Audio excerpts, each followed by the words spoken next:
بسم اللہ الرحمن الرحیم۔ السلام علیکم۔ محمود غزنوی نے جب ہندوستان کو فتح کیا اور سومناتھ کے تمام بت توڑ ڈالے تو جو بت ان میں سب سے بڑا تھا، جب اس کو توڑنا چاہا تو سومناتھ کے پجاریوں نے بڑی آہوزاری سے عرض کیا، اس بت کو نہ توڑو اور اس کے عوض اس بت کے وزن کے برابر ہم سے سونا لے لو۔ سلطان محمود نے ارکان سے مشورہ کیا، سب نے یہ کہا کہ ہمیں فتح تو ہو چکی ہے، اب اگر ایک بت کو چھوڑ بھی دیا جائے تو ہمارا خاص نقصان نہیں ہوگا اور اس کے بدلے جو مال ملے گا وہ لشکر اسلام کے کام آئے گا۔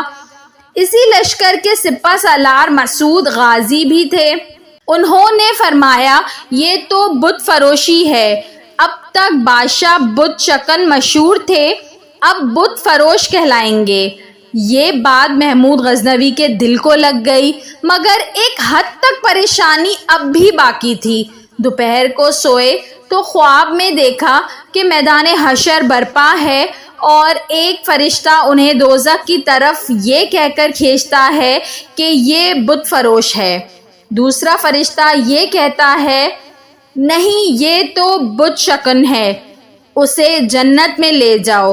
اتنے میں آنکھ کھل گئی اور حکم دیا کہ فوراً اس بت کو بھی توڑ دیا جائے۔ جب بت کو توڑا تو اس کے پیٹ سے کثیر تعداد میں جواہرات نکلے۔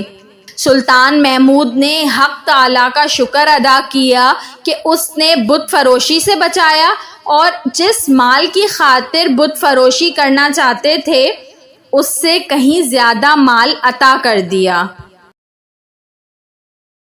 ویڈیو پسند آئی ہو تو اس کو ضرور لائک کریے گا اور ایسی مزید اچھی ویڈیوز دیکھنے کے لیے میرے چینل اردو کہانی گھر کو سبسکرائب کر لیجئے۔ Thanks for watching. اللہ حافظ۔